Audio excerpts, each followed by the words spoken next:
How's it going, everybody? Welcome to another episode of Arche Wielders. I'm your host, Crimzinta, and I'm joined by my other two hosts, Mesa Ultor and my Fortress.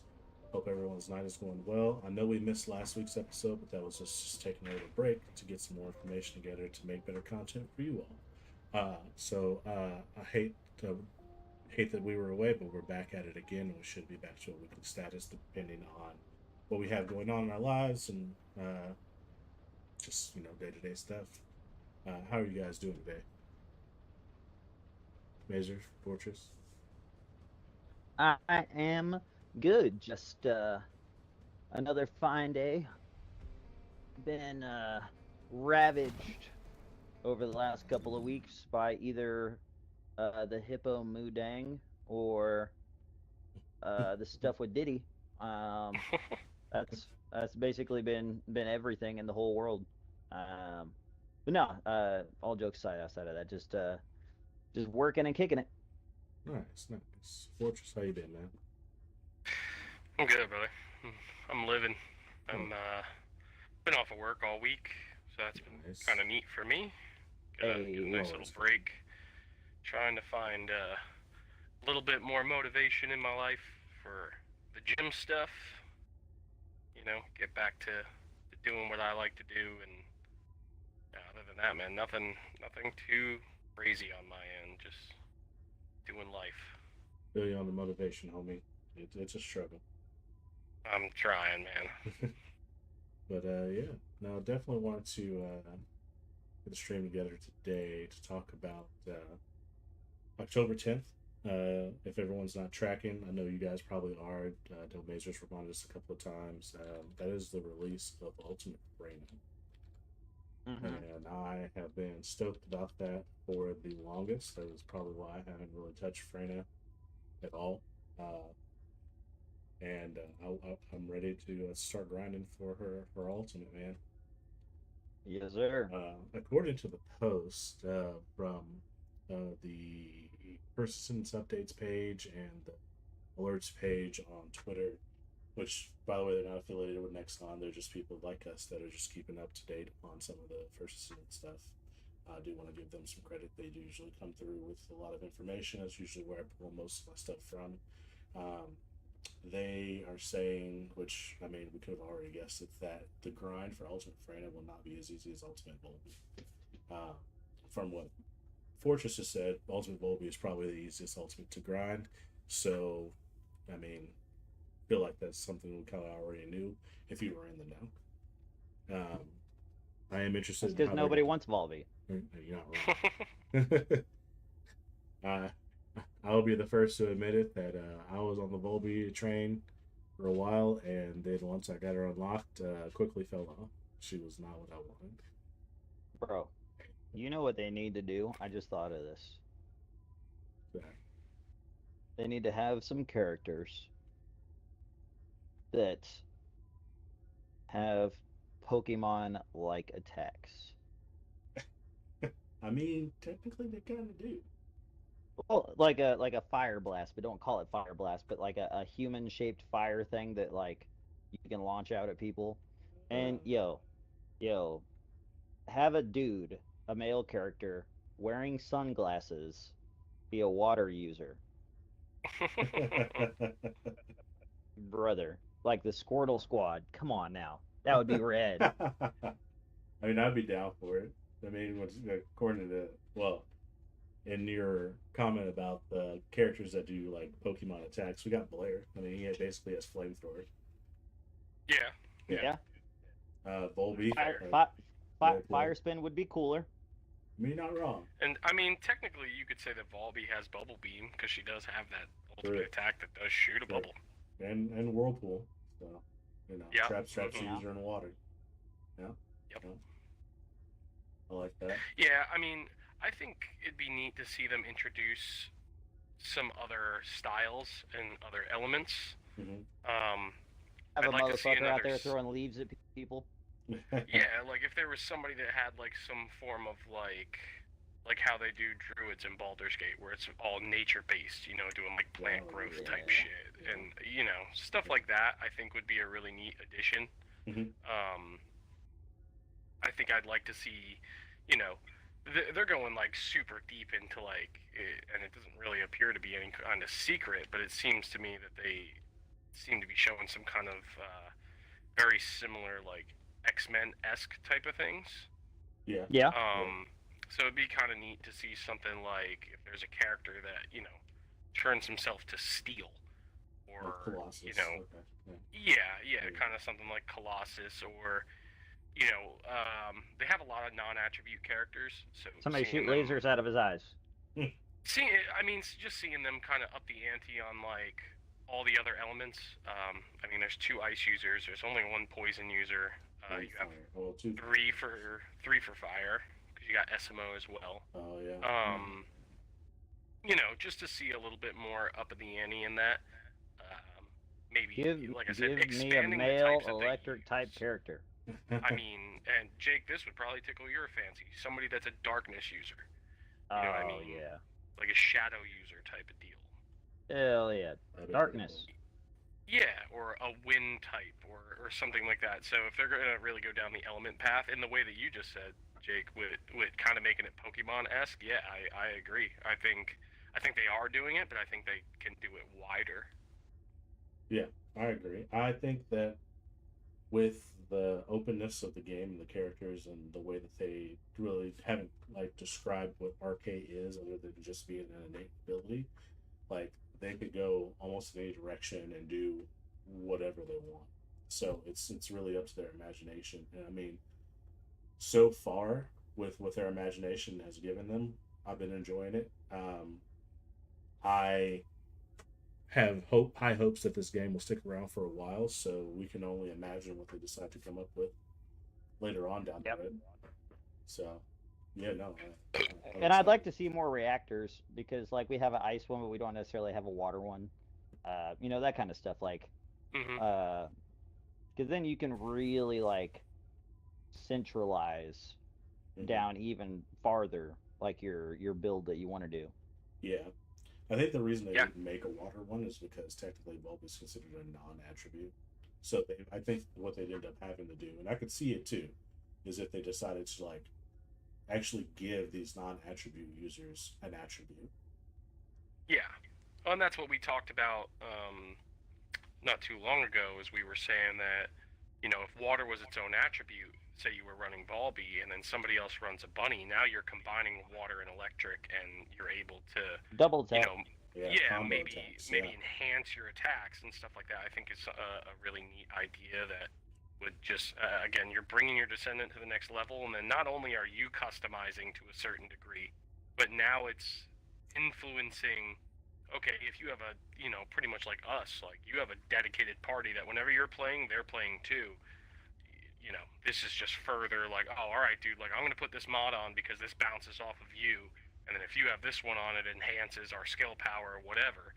So I think like a group effort type of deal would be something neat that people would enjoy.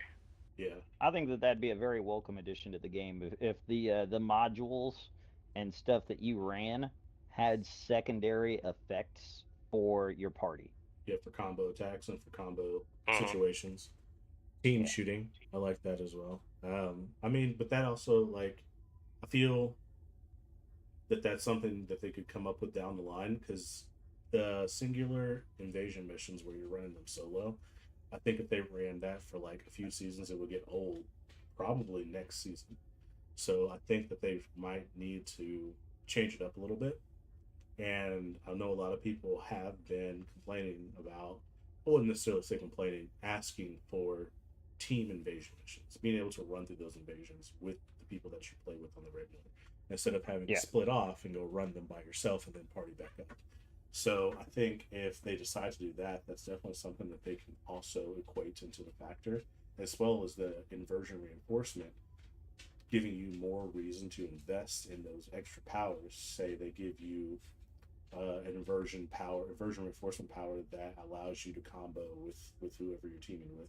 So Bunny combos with Volby, and so on and so forth. And so that would be a welcome addition, like a breath of fresh air, like Mazer was saying, that they could throw in there. At the very least, I do hope that next season, or at some point, they do introduce team invasion missions, because that I think that would be fun for us to be able to work together, because at that point we're coming up with a plan together.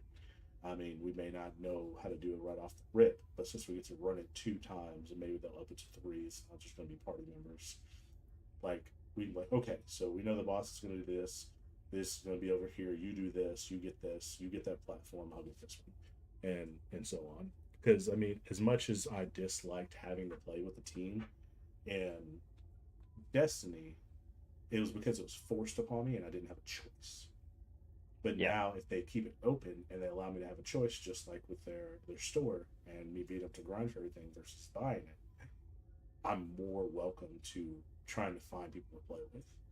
Not that I have to do it.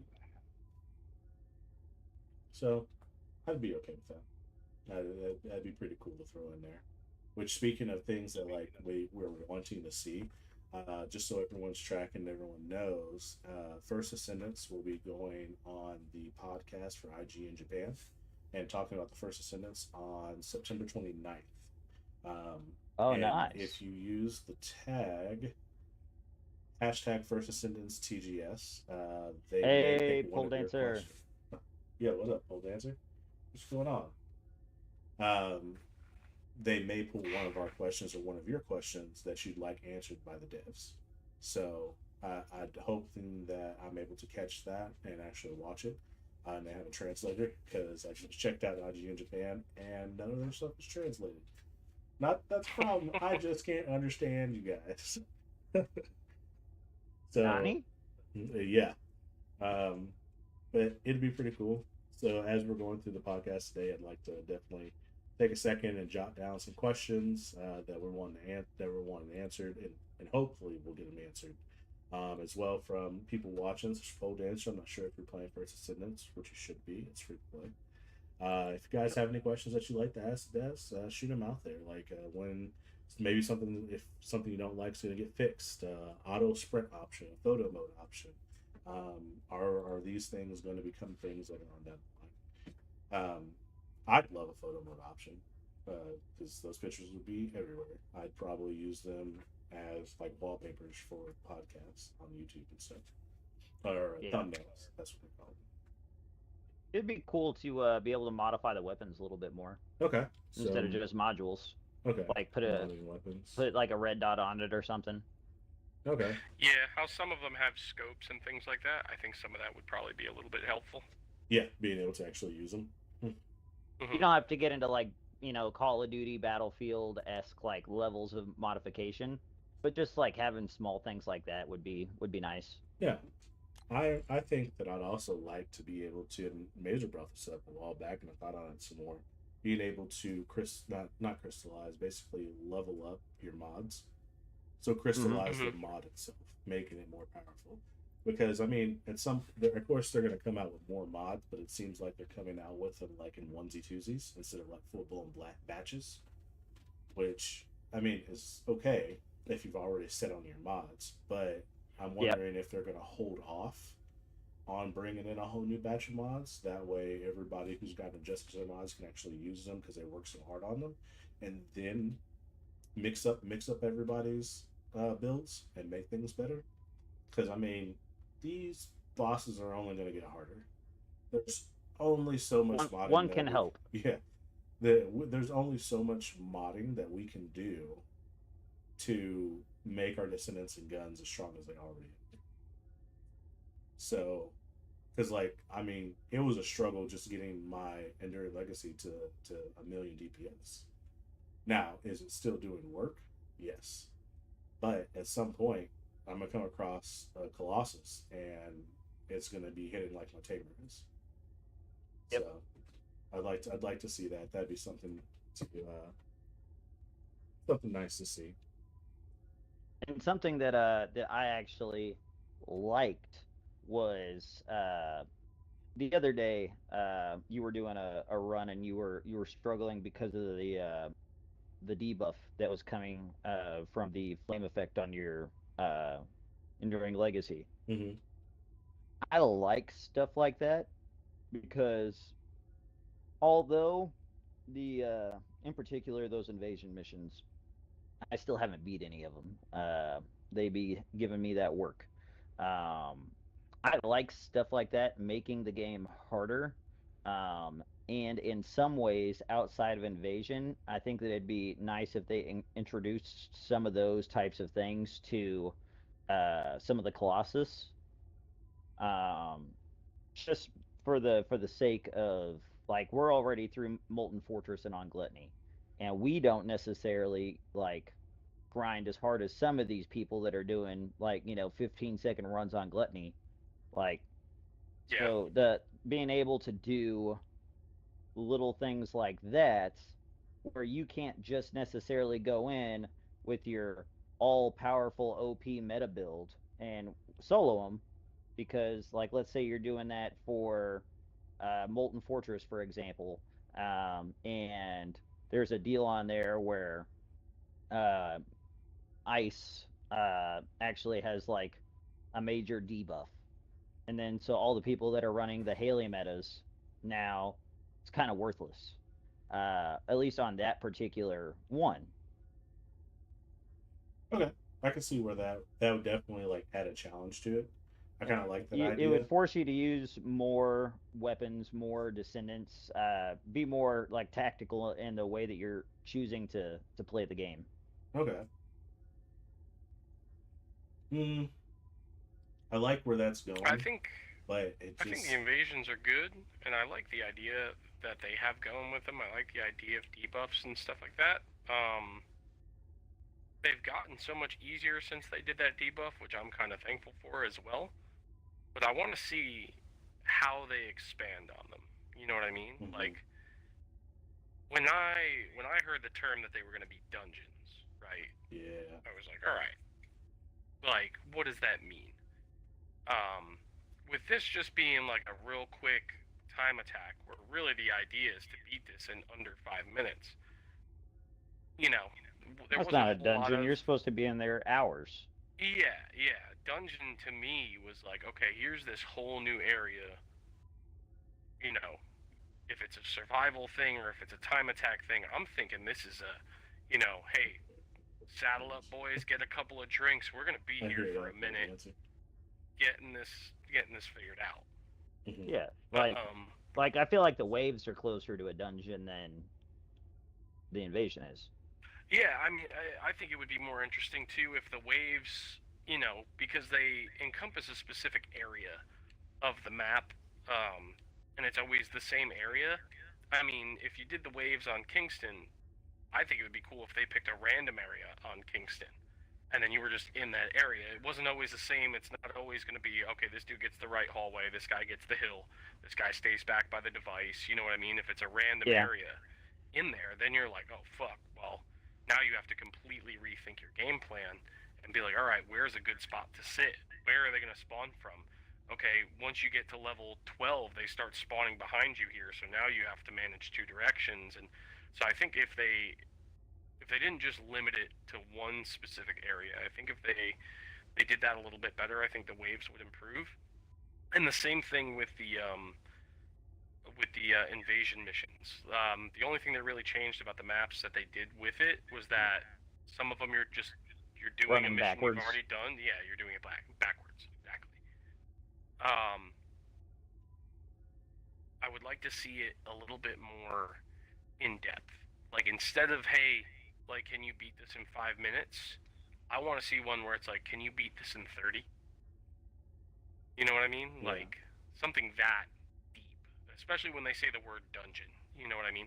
Yeah. Yeah. And I agree Can with can that. you beat can you beat this without taking more than X amount of damage. 50,000 damage? Mm-hmm. Yeah. Can you beat it, you know, uh, only using hand cannon? Correct. So just throwing those Mm-hmm. types of challenges That- into the yeah, mix as like, well. and make those challenges. You can make them kind of like the weekly challenges, but stuff like that would, again, add to the, like, you have to be really thoughtful about how you approach like the situation if you're attempting to get those challenges. Yeah. I agree. I like those ideas. I like those a lot. Because I feel the same way. Fortress. Major as well, about the dungeons, the invasion missions, because they did say dungeons. I thought that they were going to include an entirely new area and open it up like they do, like Echo Swamp, Active Desert, and then Yeah. within there were going to be missions. There were going to be two missions that were hard missions, but they were going to be at random, so they were going to switch daily, or yeah, Yeah. daily like they are, of which missions And on that that that would map have are been going to be. nice because it would have been a map that we have no idea about. Right. Yep. So that's what I thought was going to happen when it came to dungeons, or like we're actually going to go like actual dungeon crawl, like but in First Ascendant style. However, they chose to do that, and then there were going to be missions within said dungeon that we were going to run off and do, just however we chose to do them. But Yeah. it'd be cool. Maybe this isn't. These aren't the dungeons, and maybe that's coming later because there's more stuff that is supposed to be releasing outside of Ultimate Frey now, and a new weapon as well as a new Colossus. I could have swore that they said that a new area was going to be there too, but I could be wrong. I need to look over that information again. So Yeah. so maybe Well, that's keep in coming. mind this October 10th drop is only the first major like patch slash update for the new season, where they're adding stuff. If I'm not mistaken, they're supposed to do another one towards the end of October. Uh, Yeah, that's the so, new so Colossus. Mm-hmm. yeah. So I mean, there's still time for them to add those sorts of things. And the nice thing about them doing it that way is if they're like actively building the game and then like releasing stuff, then you're gonna get over time, not necessarily right now because the game's brand new, but over time, over the next 6 months, into a year, you're gonna get a lot more new content on a more regular basis, as opposed to just having like a season where for 3 months the game's exactly the same, and then in 3 months you have a new boss, a couple new guns, maybe a new skin, but it's still like the same game. So Mm-hmm. if they are developing like new Colossus, developing new maps, stuff like that, and they're releasing it as the season's like going on, I think that that would be really, really, really cool. But also, that's you're talking about very uh, expensive investment by doing that. Um, and also, yeah, you got to be very sure of your product because if you end up, saying, "Hey, we're going to release a new map on October 26th," you better make sure everybody is minding their p's and q's to get it done on time. Otherwise, you potentially suffer backlash from the fans because they can't see that you had, some of your main guys weren't able to work 1 week or something like that. Like the average consumer, they don't see that type of stuff, so you have to plan to mitigate that. And so it would be a bit of a gamble, but if they did it that way, it would be cool. Yeah, I agree with that. I think I think that they'll do pretty good on releasing stuff. I mean, they've been super good about fixing things on in a timely fashion and releasing stuff in a timely fashion as well. Yeah. And releasing things that we didn't even know about, such as like the daily 200,000 kiker. Like, to Yep. be honest, I think we found out about that what either a day before or day of that they switched it over from the gold. Hmm. Yeah, I saw it Yeah, the night before it happened. yeah. So I think that they'll hopefully they stay doing what they're doing really well. And I think that this was a good eye opener for them or a good learning lesson. Not that anything went bad as to what they had planned for the future and what the fans were wanting. So if those changes that we're talking about we don't see anything for this season, I think we'll start to see major changes next season. Um, but I can agree with that. yeah, I'd and also like to see a different storyline for the hard mode. Because right now the hard mode, there's not a storyline at all. You can just go play some of the maps, and they're just harder. So I'd like to see like an actual storyline for the hard mode. I think that that'd be a nice continuation for players after they beat the game on normal. I think when it comes to the storyline, I think what they're going to end up doing is releasing like a new, almost kind of like DLC to continue the story that was already there because the story isn't really finished because they haven't beaten Corel. They haven't taken on the Vulgus army just yet. So They haven't even beat Eamon yet. no. And So Eamon was kind of like the cinematic piece of this season and the end of last season. So Yeah. So if they do end up doing like a continuation of the story, I think that's where it'll fall. I think the hard mode was just to basically, if anything, to get us more prepared for whatever else they plan on releasing, and to get us up there for the next storyline. Because the way that they did a really good job with the story and basically showing us how strong we needed to become to take on the Vulgus leader and to take on the other Vulgus and take on Aemon. I am curious at how they release that. If they'll release it in a large update patch slash season, or if it will be like true DLC that you'll have to purchase as an add-on to the game. Knowing that the game is free, I mean, I could see how some fans may like gawk at that, but at the same time, it's free, and we've done this much without spending probably not as near as what it would cost to buy the game initially, plus everything, all the other money we put into it. So if they released some downloadable content for it and said, "Hey, like this is an add-on for, I don't know, say $30 or whatever," so hopefully nothing obscene, then I think I'd be down to get it. So. Cold answer. yeah, I mean, my main thing I wanted to hit kind of today kind of ties into this is like the frequency of it, right? So like I saw it like when they were doing all this stuff. You know, there was stuff that was supposed to be coming out, and then people complained, and they were like, "Hey, that's too long of a wait." And the devs went, "All right, our bad. We'll drop something right now. We'll cut our time frame in half, and you'll have that stuff then." While that's all fine and good, I find it good that they were able to cut those times, which means that those things are already, if not done, in post development and in final testing phases. They're just kind of working out bugs and kinks and stuff like that, which I think is great. But the items so far, I think with this season they were giving a lot of people more time to catch up, and I think that's a good thing. I think showing that they're paying more attention to your casual player. They're not paying attention to, you know, your top percentages or people that progressed faster or really figured out the build system or whatnot. I think they cater to just a dude that just gets home from his 9 to 5, pops it on for like an hour or two, and then calls it a day.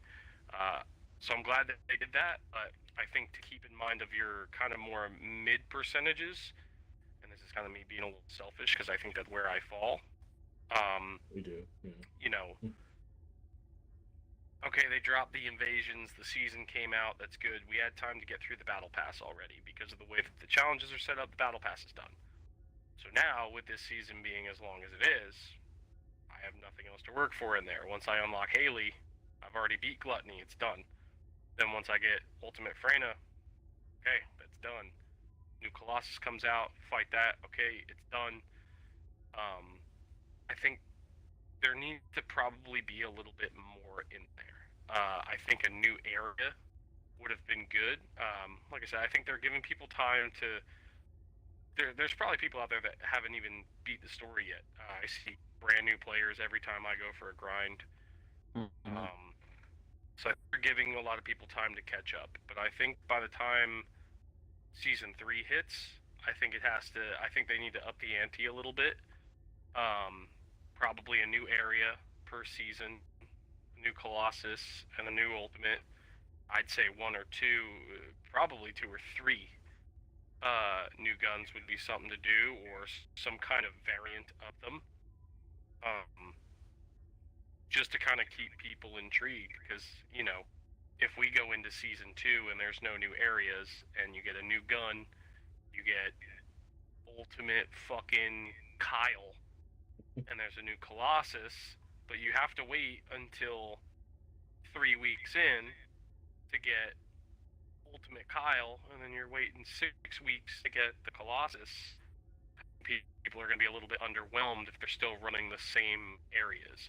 So I think maps is going to be a really big thing. I think they did a great job with how expansive the game is. They made a ton of different maps, and they look gorgeous. But my question is, can they keep it up? I'm willing to hang on for the long haul. I'm a Halo Infinite player.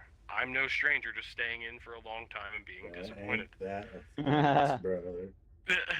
So Ain't I'm that a willing to fact? fucking hang on, but not so many people are going to be as willing to do that. And as we can see, like what 343 did, they completely gave up on the game. They cater now to only HCS, and that's how Halo 5 died, and that's how Halo Infinite's going to die.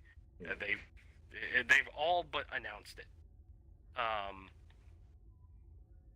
It's they need to maintain some relevancy with a steady flow of good content. I think listening to the community the way that they do is a great thing, and their very fast turnaround is a great thing. But live service, like hot patches for bugs, is only going to keep your audience around so long. Yeah. Content is the biggest thing right now, especially with people that want instant gratification. I think people are getting the picture that this game is not your instant gratification game, but you're going to have to give a little bit of gratification, every now and again. Yeah, I agree with that. I agree. And right now the game is young, so they don't necessarily have to worry.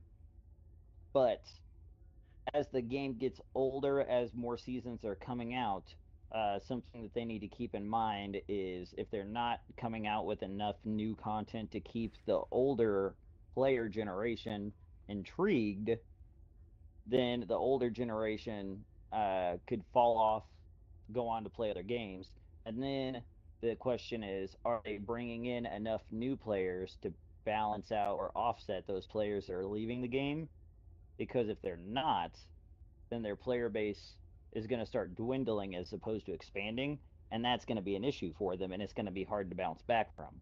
Saying Yeah. that it can't be done, but it is something that they need to keep in the back of their mind. Is if the day ones, or even not even the day ones, but the people that came in after the preseason for season one, if by season two and season three they're moving on to go play whatever, Space Marines 2 or whatever the case is, then that's their effort, their time, uh, not being wasted, but like you have to think that maybe there's a better way that they could have gone about doing that. And by then, once you come to that point, it's already too late. Hindsight's 2020. Yeah. And I agree with all that. I stand with you guys on that, and I hope that that's the direction that they go in. To play devil's advocate a little bit, and it's not really even that devil's advocate. So far, we've compared this to Destiny and Warframe. Let's just go. We have almost in every video Yeah. and constantly. So let's just say, for instance, that those two games were the basis of their ideas for this one. Which, I mean, if you look at it, it kind of is. Um, Yeah. so hopefully, and this is just me being as hopeful as possible because that's just how I am. Again, I'm a Yeah. Halo Infinite player, so I'm hopeful. Um, that they are literally just following the same playbook as Destiny and Warframe, and if they are, and these are the same types of people that are playing this game are the same types of people that play those games, then what they're doing right now is testing the waters with what they believe the fans want and what works well for the game.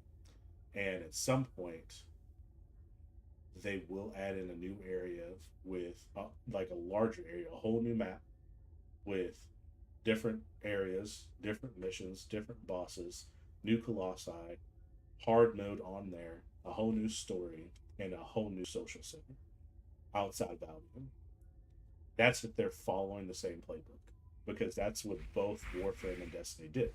Is like for months, years before they came out with DLC, everybody was playing on the same maps, running the same missions, running the same raids for that length of time.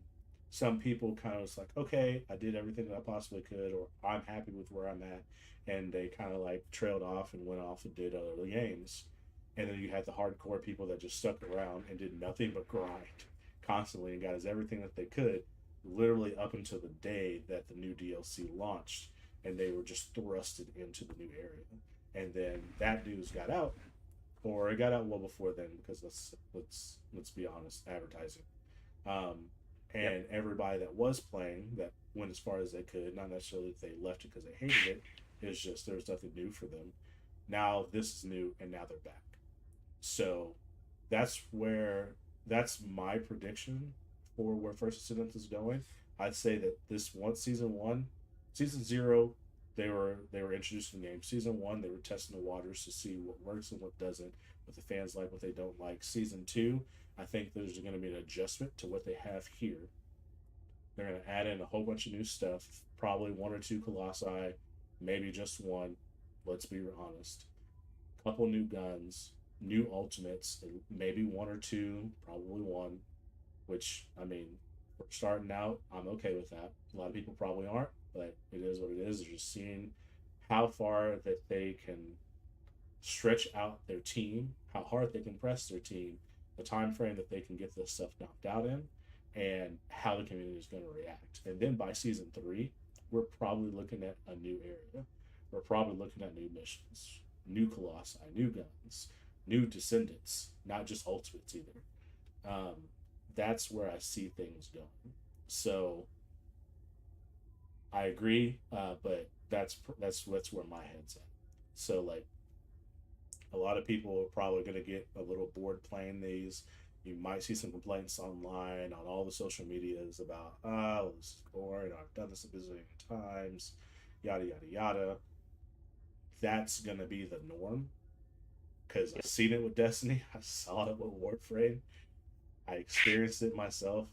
Everybody says it. And then they're just like, bam, new area, bam, new social mode, new guns, new armor, new this, new that. And everyone was just like, yo, it's back. But the difference between this and Call of Duty, it's actually good. Yeah, Pole Dancer brings up a good point here in the chat, Mm-hmm. that the games are as good as the devs behind them, and once the big corporation tries to drive and it's all about profit instead of game that people care for, and the layoffs start to happen, that's when the game starts to die.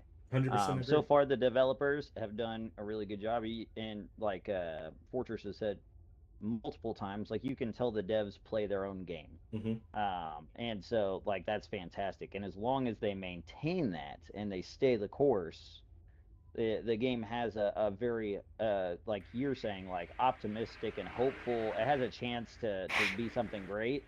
Um, the big thing will be not getting greedy and letting the desire to make a few bucks uh, get ahead of them, because that's when it's going to start becoming expensive for everything. And I'll just use Elder Scrolls as an example. So they got DLC drop after DLC drop after DLC drop after DLC drop, and that's fine because Elder Scrolls in itself originally is free, um, but it starts to add up after a while. Mm-hmm. And if the DLC that you're buying isn't, like, let's say you're paying $50 for a DLC, okay, that's fine. If it's not the equivalent of what a like a $50 Old answer. different game, if it's not the equivalent of what a $50 like game should be, then it's kind of a waste of $50. Yeah. I mean, and Destiny's and Pole Dancer, I mean, you know this. Destiny's can definitely be accused of that. They release so much DLC, and each of them costs almost as much as what an actual game costs. And a Mm. lot of fans weren't happy with them. Now, caveat: did they buy it anyway? Yeah. Did did they play the dog's piss out of it anyway? Yeah.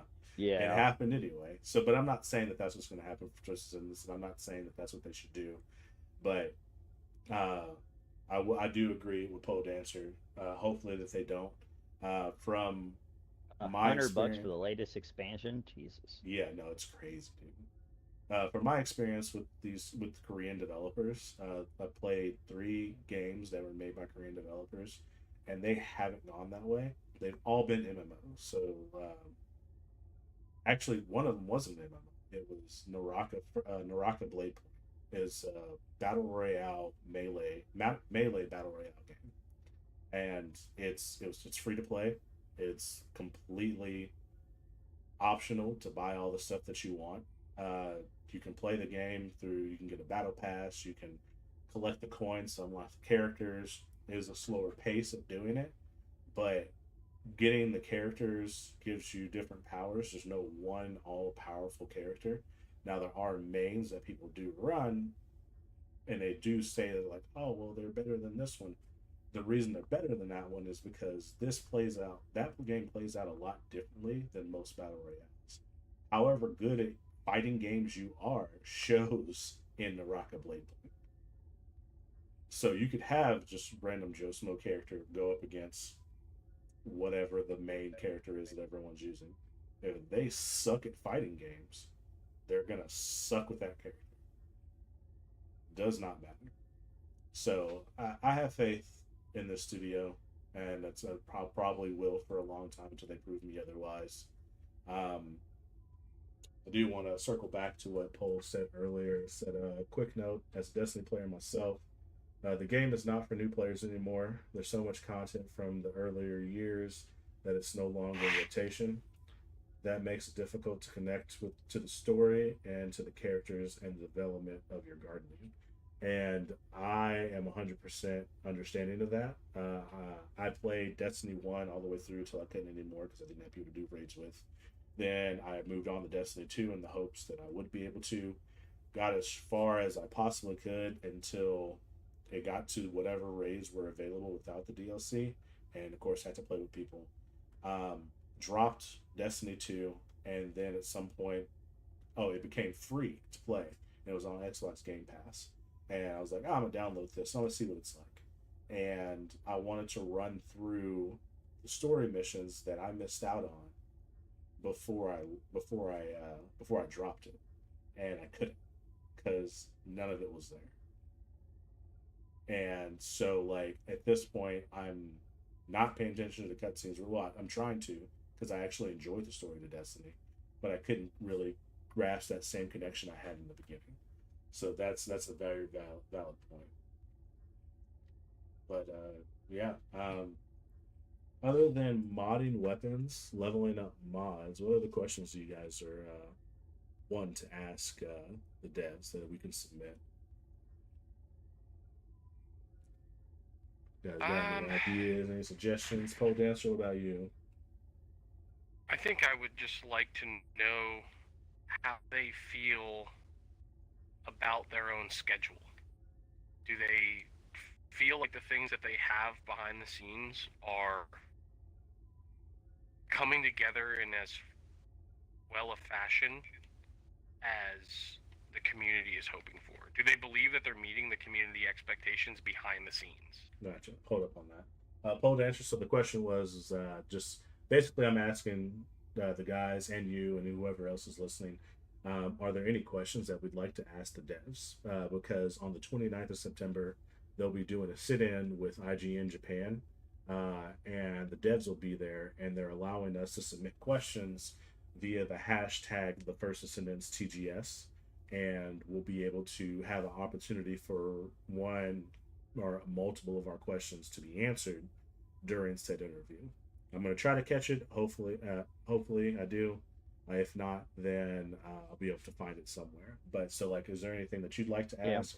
I'm not really sure if you're playing it or if you're just super curious, and you may end up getting into it later.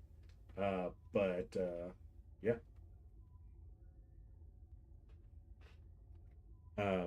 So how they My feel my about the release of content? Okay,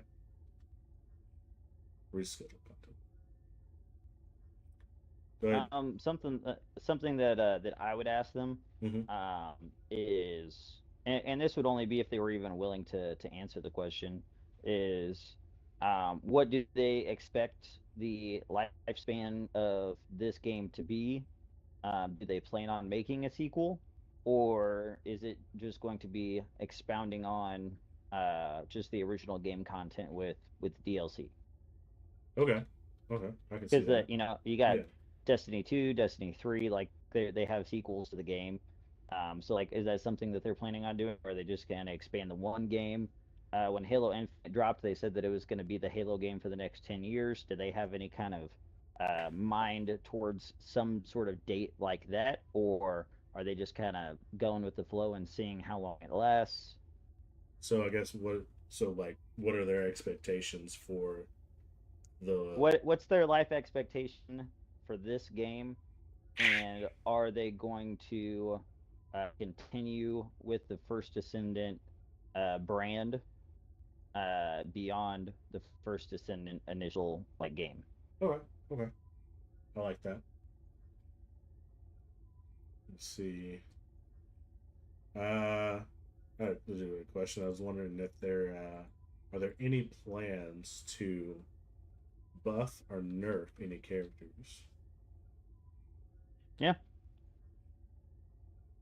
Because I know there are a lot of people out there that are honestly begging for a nerf on Bunny. You know who they need to buff is Haley. Why? Oh, I was just being funny. Oh, I see what you. I'm picking up what you're putting down now. My question is, will they release events to earn more drops for special weapons or characters? Higher drop rates is what I'm asking. Oh, okay, I like that.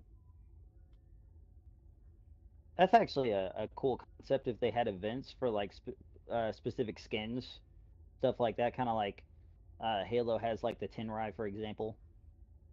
Yeah, and I honestly when I first because when you pause the game here, if you're able to watch it at home, you see that like there's a challenge objective and an event section. And how that worked in my mind because I played MMOs is like in certain areas of the game, certain events would happen in real time, or like certain things would be going on, and you'd be able to see when those events were about to happen because they'd be on a timer, and then like you'd go to that area and then do that event. That's kind of how I saw it. Or like and Kodesh was saying, it was like well, holiday skins and events. That would be pretty cool as well. You running around with the Santa Claus Ajax? Hell yeah. I think the Santa Claus lingerie outfit for the ladies is what's going to happen. Oh, well, you know that is what's gonna happen. And that's not wishful thinking. That's coming. All right, I saw what they did with the nun outfit. Yep. I am also wondering if they're ever going to do like double XP weekends.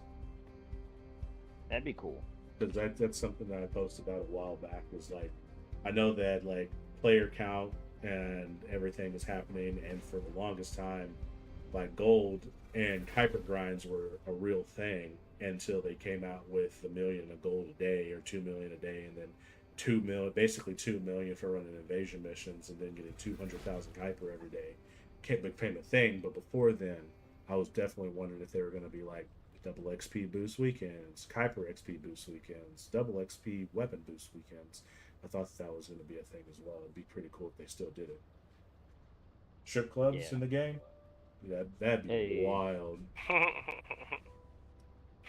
Yeah, I would like to see one of the earliest things that we all talked about is I would like to see another social area and a better shop. Yep. The shop for sure. I'm still stuck on what Fortress was talking about earlier. I would like an actual like multi-hour like raid. Yeah.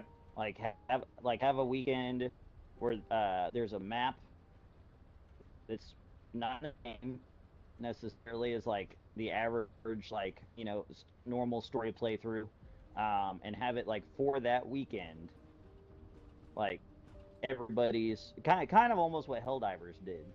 Um, like be like, hey, for this weekend, like we need everybody attacking this, and then just have the servers like primarily dedicated towards handling that, and then just have everybody that has like their teams and stuff like that go into try and conquer whatever this raid is. They could have it be on, one of the like the ships or something like that. Like maybe there's an invasion force coming, and you guys manage to get onto one of their base ships, like not even a small one, but like a base ship. Okay, so now you have to go and try and like take the base ship down, something like that. I don't know, but like I think something like that would be cool. But they don't even have to have it necessarily all of the time. Like just have it be like a weekend event. Okay. Yeah, no, that'd be pretty cool. Yeah. I'd be down. I do see one person's question in on Twitter that says, "When will Jeremy be a playable character?" That would be sick. Yeah. Yes, he's dead. I was like, that'd be cool, but isn't he dead? But I do. Well, see, I like where they're going with that. Is that they have the content for all these other descendants. Like I know they have, you know, Catch wild they have beasts. Dr. Catch K. up I know Oldest. one of the ones that I wanted to see as a descendant was number 17.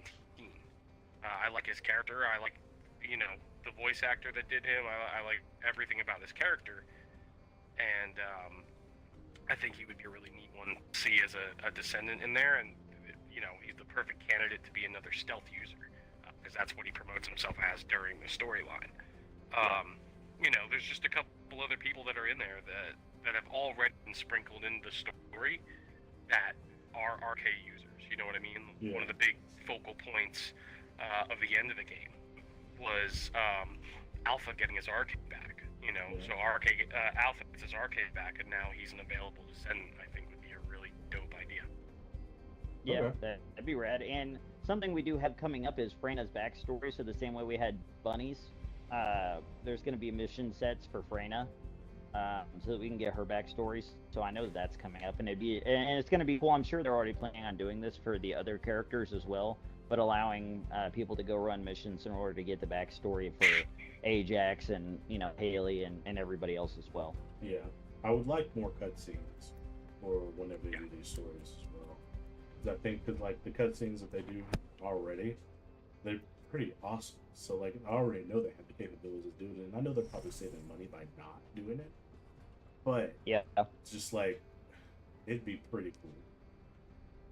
I agree. Couple of questions that I had, like any chance for one that Pole Dancer had being able to catch wild beasts. I was just like, so basically, can I have a Vulgus as a pet? make Any it a familiar. Any chance to have pets, familiars? Yeah. Will trading ever be an option? No. I think the pet idea is a pretty neat idea. I mean, the same way that Jaybird does turrets, or Viessa has those small turrets flying around, or something like that. I mean, if one of your Arche abilities was just spawning something that follows you and attacks nearby enemies in a certain radius, yeah. Or it or picks you up all the send stuff it somewhere and it guards a specific area, yeah, or it picks things for you, or Or even there's just plenty of things there. you could do. Like even just there for a set. Because I know a lot of games do that. You just have a dog with you, or Yeah. cat, or whatever you choose to have as your pet. You just have it there with you. That'd be pretty cool. Oh, that's a cool one from Bull Dancer. Yeah. What if they gave you a profession at the main social area, like armor or weapon maker? Yeah, it'd be pretty cool. Yeah. And now for everybody that's been playing, you can now go and choose the profession. Yeah, they need to make that store better. The only thing they sell is the most ass content. It's all that you level can 1 possibly have. base stuff, and I think if Yeah. the store maybe had something in there to, like, say if you had an in-game currency that you earned, and then you could spend it, or like, say like with the invasions, how you're collecting Ironheart pieces. Okay, so what if you went and, if you were doing invasions after this Ironheart is supposedly fucking built, if, say you had to collect like stones or something from this area, you trade, kind of like how Assassin's Creed Valhalla did it, or even Assassin's Creed Odyssey, how there was that extra little currency that you could gain from doing daily missions and stuff, and only those things could be used to buy these specific super rare items. I think that would be something neat, and that's also an encouragement, because some people like myself, like, I'm not chomping at the bit to get onto these invasion missions every day. You know what I mean? I'm playing them because I have to when I play the game. But I think that would be more of an incentive as well for people to get on and do the specific extra missions, because then they're like, oh, well, there's this one that's in the store this week and it's 24 stones and I have 20 stones, so I just got to rock out 4 missions, so that's 2 days. Like, it's, the ability to do that is endless. Yeah. And they have legendary guns, but they haven't dropped like mythic or anything like that yet. So there's also room for them to like actually expand beyond the high level. Because let's face it, most of the legendary weapons aren't even actually all that great compared to their purple counterparts. Like the purple counterparts, like the Tamer for a long time was the OP gun until the Mm-hmm. Enduring Legacy build came out. So there's room for them to be able to do more. Like I think it would have been cool if they had it to where like when you get your 4 of the same gun for the legendary and you combine them so that it's maxed out, it would have been cool if the gun evolved into something different. Mm-hmm. And the only way that you could get that gun was by getting those multiple guns and combining them.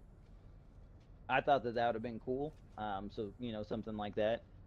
And I don't know how easy or hard it is, but I know like I have like little mobile RPG games that I play where you can combine your little axes and it turns into like a legendary axe or a mythic axe or something like that. Like so if they can do it on like little mobile games, I would imagine that they could do it on a bigger scale without it being too much of an issue. Just to again the same way that we were talking about, especially for the people that have been in the game a while, like give them something new to grind for, and at the same time it allows the people that are still new to the game to be new to the game, to get through the game. And at the same time that they're doing that, you got the guys that, like for instance Fortress, getting all of the ultimate descendants, all legendary weapons. Okay, now there's a level that you can get to Some beyond that. new special abilities. That'd be pretty cool. uh, um, like have it be where like you can only handle a mythic weapon if you reach mastery 20, like something like that. Like because then it pushes you to also like have to like up your mastery. But like let's say you hit mastery 20 and now you can use mythic weapons, like something like that. Like I think would be cool. I like that idea. I mean, I do like the idea of like making something higher tier than the legendary weapons, which is something I could definitely see them doing. Only because I mean, just like the Colossus, like they're gonna have to create like a harder Colossus, harder tier of those, or another Yeah. set of them and call them something else, or the same thing. But basically, you're gonna have to do something else. We're just gonna have a super long page. At some point, like there's gonna be a buttload of legendary weapons. If legendary is just the highest tier that you can go. Um, I will say though, on the part of like them, like their counterparts being either just as strong or stronger, I don't think that that's necessarily the case for all the legendary weapons, because like the build for the Enduring Legacy, it didn't necessarily come out like it was always there. It just took somebody actually sitting down and doing something with it, and that's the same thing for all the legendary guns. So like the Python, like I didn't know what to throw into the Python until I looked it up. There's a bazillion videos out there of people that made the Python what it was before season one even came out. Same thing for During Legacy. So like it's just taking the time and figuring out like how to actually build these guns out the way that you want them to make them do what they need to do, that would make them automatically better than their counterparts. So better than any SMG or better than any launcher. So I think the legendary guns have their purpose. Not all of them, because some of them are just ass. Like a couple of the pistols are ass. The divine punishment, not good. That white assault rifle, I forgot the name of it. Significantly better That's in every way.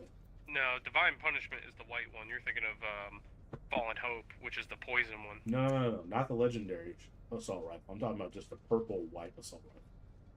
Yeah. Oh, Yeah, that one's Eternal better. Willpower. Yeah, that one's better than divine punishment. Yeah, I agree. So like, not all the legendary weapons, but definitely Enduring Legacy. Like for the longest time, we thought the Tamer was better than Enduring Legacy because that's what we saw on the internet. Then Drew sent me the fucking build for Enduring Legacy that some dude millioned it out, and I was like, what? Okay, well, Here we guess I go. was wrong. Well then with that though, the only issue that comes up then is at a certain point you're basically just dropping the same modules onto everything. Not necessarily, because I didn't drop the same modules that I had on my Tamer onto my Enduring Legacy to get it where it was. At first, I did that, and it made my Enduring Legacy about 200,000 points more powerful than my Yeah, but now if you Tamer. took your Enduring Legacy build and you Uh-huh. dropped it on your Tamer, would your Tamer not be stronger? No, No, because so like with I know what Cliff is saying is like So with Enduring Legacy, because it's an ultimate, it has that extra ability to it, and that extra ability specifically reacts to fire. So that's why he got the fire conductor and the fire enhancement and everything. Because of its special ability, it's now reacting to that even more so. So you're kind of just playing off of the stack that it already has, whereas the Tamer doesn't have anything like that because it's a regular weapon. Right. So like all the Well, it legendary is, but weapons you could turn have, around and you can go roll and get a fire attack on it. but you can't give it what it already Yeah, has. but it So the wouldn't do Enduring Legacy anything already has a for it burning overall. effect without the roll.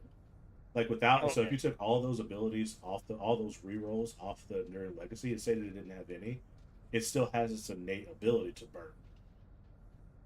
Okay, well then my question would be like take all of those same modules, Mm-hmm. throw them on the Thunder Cage, but instead of having the fire conductor, put the electric conductor. Uh-huh. Would it make like an OP Thunder Cage build? Yes. Because that those mods are now reacting to what the Thunder Cage has.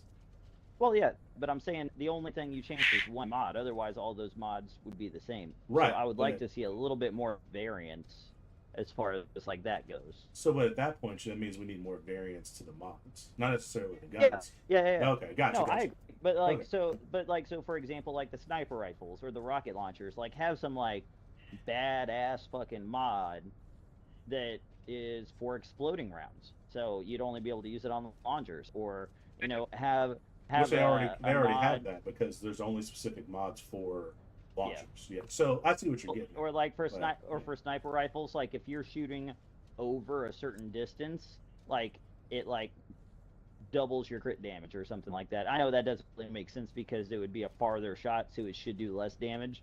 But yeah, I'm just spitballing. Like I'm thinking. My brain and my mouth are moving at the same time. Yeah, they did. So that's like Haley's whole thing is that her passive ability is the farther away she is, the more damage she does. That's her ability. I'm saying make it for True. the guns. Right. Well, right. oh yeah, you could do that. Like Because I know if you sniper take all rifles, those it modules, specifically has strength and first shot, which is after you reload your sniper rifle, the next shot is, I think it's like 110% added to your firearm attack. Guilds and battles. I do agree with the guild part. They should add guilds. Guilds would be rad. I'd be down for guilds. But like, let's say you have a attack rifle, so not a sniper, but attack rifle.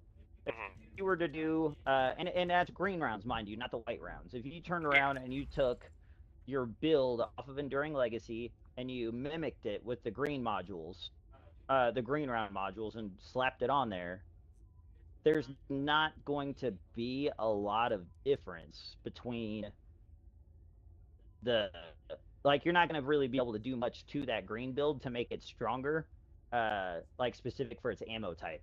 So like I don't know. I guess I'd just like to see the modules a little bit more variance, maybe for like the type of ammo. I think that's kind of where I'm getting to at the end of the day. I mean, and I get Like- that, but I mean, Like but have the build for the white ammo be very different than the build like the purple ammo, and very different for the orange ammo, because that's also going to force people to again be more thoughtful about their builds, be very like mindful of okay, so I'm running an orange build, I need to work on this module and this module instead of just taking the same like base plan, dropping it on every gun, and then having something pretty broken but not actually like using anything new. And I agree with that, and I see where you're coming from. But I will say that, like, when we look out the builds for these weapons, like for the legendary weapons specifically, because those are the ones that everyone's running these days, like a lot of the modules that are used on those weapons aren't necessarily the same. You could probably find the same, and I'm going to be generous here, 5, but at most 4 modules on almost every gun. That has like, a special build for it. right. But those legendary weapons Right. have certain reactions to certain mods, and that's what makes them different, and that's what makes them better than their counterparts. And that's all I was getting at, is that like the legendary guns aren't necessarily not just a little bit better than their counterparts. They are much better because you built them in a way that actually brings out the speciality of that gun, versus if you took those same mods and put it on its counterpart. Yeah, the gun would be pretty kick-ass for it being that SMG, but it wouldn't be as good as its legendary counterpart if you took those same mods and did the same thing. So you kind of can't slap on the same mods on any gun and call it good and just change out one or two, because you need to really look at what you're giving, what your gun is, and then adjust those mods from there. Because the SMG ones are different from the LMG. Well, let's take the build that you have on the screen right now, for example. So action and reaction, rifling reinforcement, better concentration, better insight. Those 4 for sure you could drop on any gun, and like it's gonna crank out. Fire rate up, you might not necessarily want to put fire rate up on like a sniper rifle, because it's going to be like a bolt action sort of situation, so you're not really getting much bang for your buck. Yeah. But like, concentration priority, that's another good one. The concentrate support ammo, like that's a pretty solid one as well. Like it gets to a point where like you're only gonna maybe run like 2 different modules. Not necessarily. So those 4 that you listed off, so action, reaction, rifle reinforcement, better concentration, and better insight, yes. I will definitely say, because I looked at the Python, which is an SMG, those I want to. I'm like 90% sure that those 4 were on the Python build that I'm going for. Now the rest I'm sure of they them, are. They're also on the Thunder Cage build that I'm trying to do. Right, but the rest of them, that still leaves what 1, 2, 3, 4, 5, 6. That leaves 5 open slots where those 5 are not the same on the Python at all. Okay, I bet you fire rate up is still there, because the more rounds of landing, actually, let me more see, damage is getting done. I took a screenshot of it. Let me double check. I would bet you for an SMG, fire rate up is still on there. I would be shocked if concentration priority wasn't on there, because you're trying to up your crit damage. So now we just went from having 6 that might be different to 3. Well, maybe I didn't do a screenshot. I'd have to look it up, but I don't remember. But I do know that. Now, for a sniper rifle or a launcher, yeah, you're right. Probably half of these might be different. What am I running? Because I think I already started to build up my Python. Let me see. I think I would like to see, just because of the existence of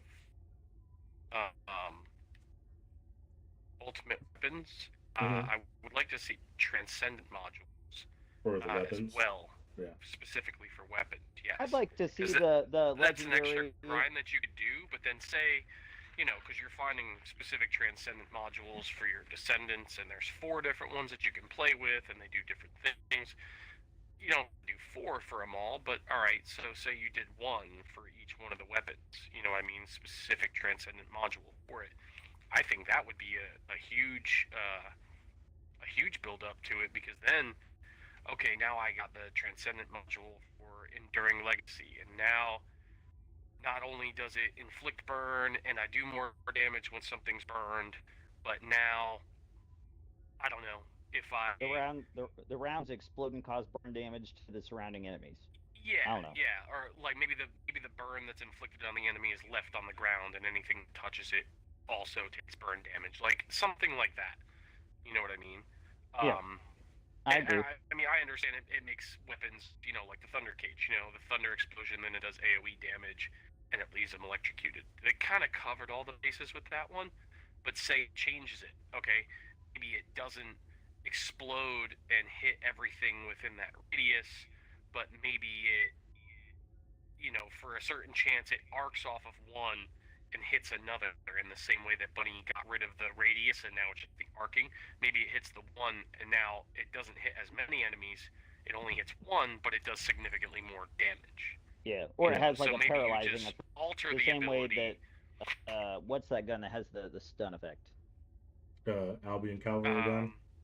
Yeah, the Albion Cavalry gun. Like, have it maybe be where, like, now not only is it doing AoE damage, but paralyzes them for 3 seconds or some shit. I don't know. Yeah. It would give the gun a certain purpose, because like that would be super helpful if it came to like a Colossus. All right, it stuns it and paralyzes it for a second. So now you have an extra minute to kind of move around and do what you need to do, or like a boss in these invasion missions. You know what I mean? Fucking.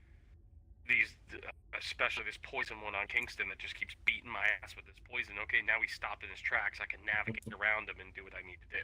Yeah, I agree with that. So, Jake, I did find that Python build, and it's different. So the one that I'm working for is rocking Hawkeye. It is rocking fire rate up. It is rocking action reaction. But it is rocking have aiming. Sorry, firing Fiesta. It does have rifling reinforcement, weak point insight, expand weapon charge, electric enhancement, and then weak point aiming. Because this Why does it gun, have electric enhancement for a poison gun? huh? Why does it have electric enhancement for a poison gun? Yeah, me. That's just what the dude tossed on That me. that's weird, but okay. Yeah, no, Okay, I don't agree so with you. that build, they don't care about how strong your round is. That build is going to be hit with as many rounds as possible. Well, you're supposed to be hitting with as many rounds as With possible for the weak point because it well, stacks because on the like weak. firing Fiesta, Hawkeye, like yeah, they're stacking weak point damage on that. But like at the same time, like with firing Fiesta, fire rate up, stuff like that, like they're also just trying to get more rounds down range, which isn't a bad idea. The only downside that you're going to run into there is even with extended weapon change, like you're going to run out of ammo immediately. That's fine because what you're supposed to do, and like you're supposed to send as many rounds as possible. So the point is to send as many rounds as possible down range, but you're supposed to hit your target at the weak point consistently with this gun. Outside of hitting the weak point with this gun, you're just doing normal damage. Whereas this gun is meant to hit weak point. So if you aren't confident in your shots to hit weak point, they suggest that you don't use this gun. So that's why this gun is I built the way that it is. So that it's I a wonder weak if point. you could do a weak point build for the Enduring Legacy and have it still slap.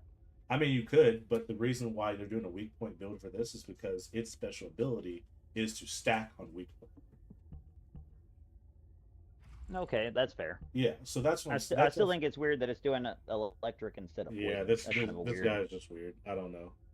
So Yeah. that's all I was getting at is that like the reason why the legendaries are the way that they are is because they have special abilities, and what we're trying to do is bring those out.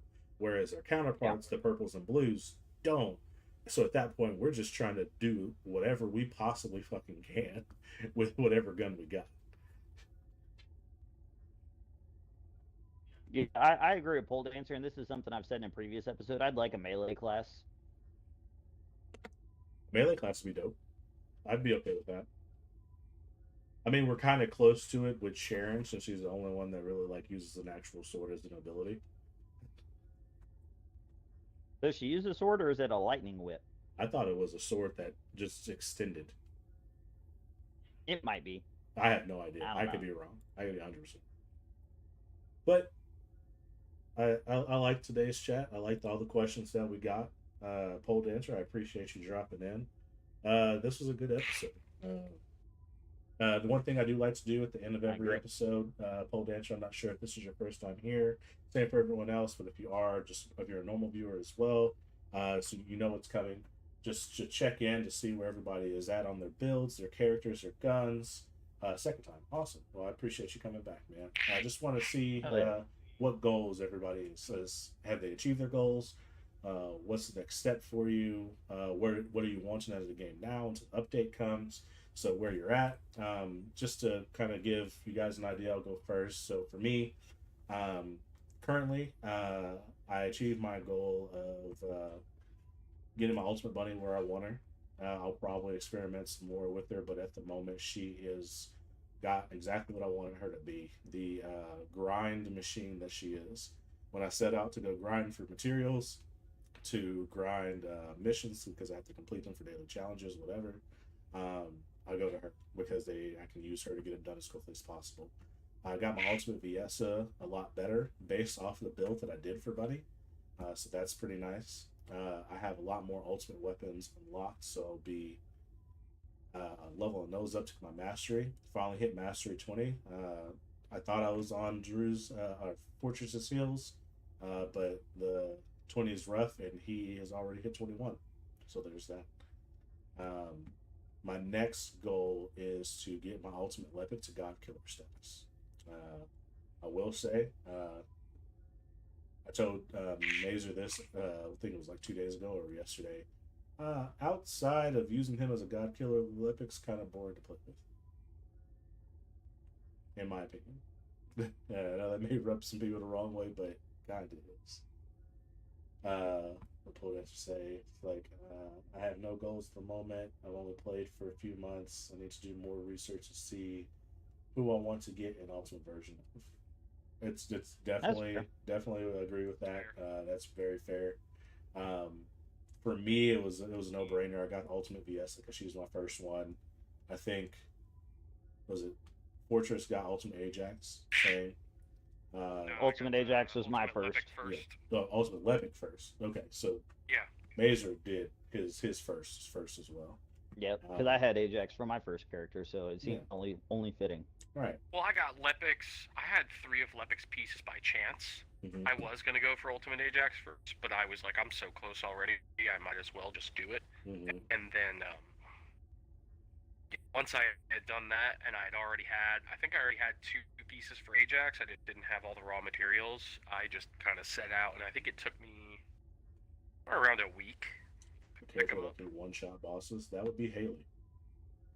Yep. Ultimate now Lepic as I'm, well, but Haley, yeah, further away she is, and if the boss is not looking at her, she can one shot probably almost all the easy bosses. Yep. So yeah, And do a hell of a lot of damage to the hard bosses. yeah. But yeah, sorry to cut you off there, Fortress. No, you're good. But yeah, go ahead. But now, I mean, I've done a lot with as far as like completing my goals. I'm 1 piece away from Ultimate Viesa. I'm 2 pieces away from Ultimate Glay, I think, and then I will have all of the current ultimates. I have all of the ultimate weapons minus the one you get from Gluttony, so that's cool to have everything. Um, yeah, I'm kind of in a lull right now. Mm-hmm. So I kind of veered off, and I've been playing Baldur's Gate for a little bit. But Nothing wrong with that.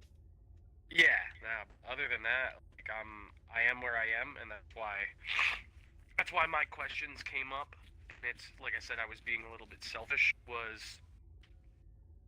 how again, how do they feel about the steady flow of content, and can they crunch down the time in between things? Because you have people that your day zero people that have understood the game and how to do it, and now we've been done with everything for a while, and you kind of sit there and you're like, what's next?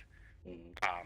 So that's why I am where I am. I finally hit my first time where I was like, shit, I'm kind of like, I'm nowhere. I'm kind of in limbo. I'm waiting for the next thing. So Yep. that's where I'm at right now. I don't have any current goals that I'm working for. Nothing crazy that's preoccupying my time. So I kind of jumped over to avoid a little bit of burnout to a different game for a little bit. Fair enough. I kind of see it differently. I don't think that I'm necessarily burnt out, but I am reaching a point where I feel comfortable starting a new game or going to a game and finishing up some stuff, or finally starting the game that I downloaded, the Final Fantasy remake that I downloaded, that I literally downloaded and never touched.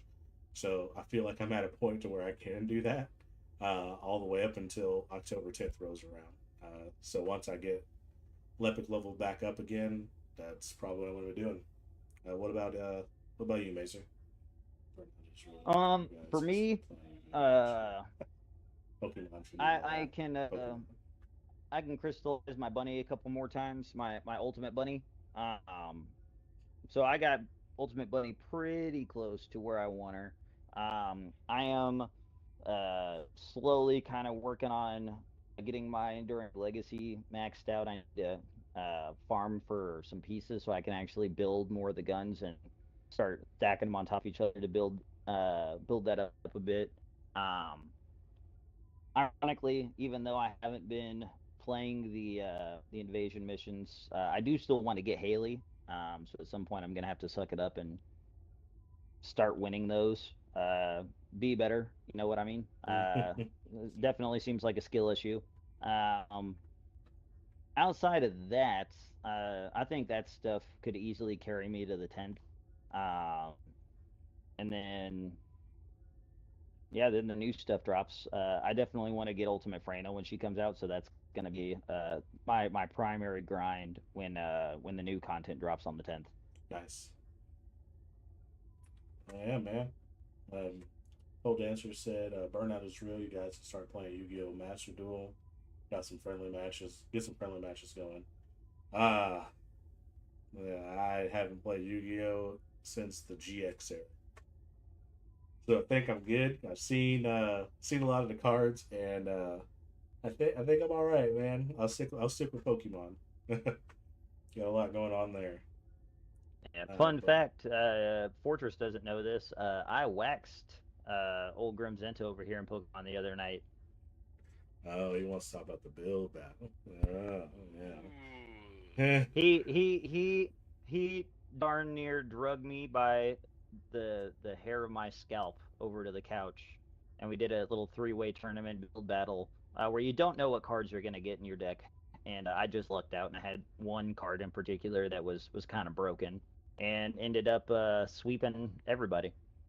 That he Nice. did. That he did. That's the joy, and I reluctantly use that word, of build battles, which they can be fun. They can be fun, but they definitely they seem a little unfair at times because someone will draw just a broken card for what we're doing, and that's that. There's not really a way of winning. Yep. Samesies, but they bring you up to speed if you play the missions. Oh, okay. Well, Oh, nice. maybe, Okay. maybe Um, we'll see. I'll say outside of First Descendant, um, the only stuff I got going on is we've been watching a lot of anime here at the house, and the fall season's getting ready to start, which is super exciting. But this week we'll actually have our episode, and Old Fortress here is going to be the guest host, holding it down, and Yeah, I'm super excited for that. yeah. So if any of you guys out there who are watching it, oh, said Mr. J, do I need to use the gun, or can I Oh, just run around with Bunny with it in my hand while and it will level up? Yes, you can run around with Bunny and it'll level you up. That's all you got to do. So like, yep. pick up a gun that you want to level up, go into the waves, turn Bunny on, and slap on Don't even XP have to shoot gain. bullets. Yeah, don't have to shoot a single bullet. And And yeah, then Pole Dancer, I'll be doing it on my Twitch channel. So we'll be back to doing the live episode. Um, sorry I didn't catch the your question, Mr. J. My bad. the wanting to record it and only do like one live, I think has given me too big of a opportunity to be a lazy bum. So I'm just gonna go ahead and force myself to go back to doing a live recording, so we can always just take the audio and move it to a podcast afterwards. Oh, it works. That Uh, it does.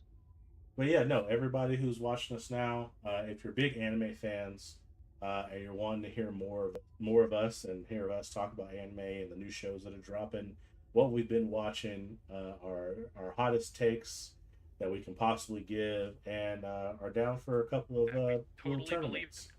Yeah, some of us.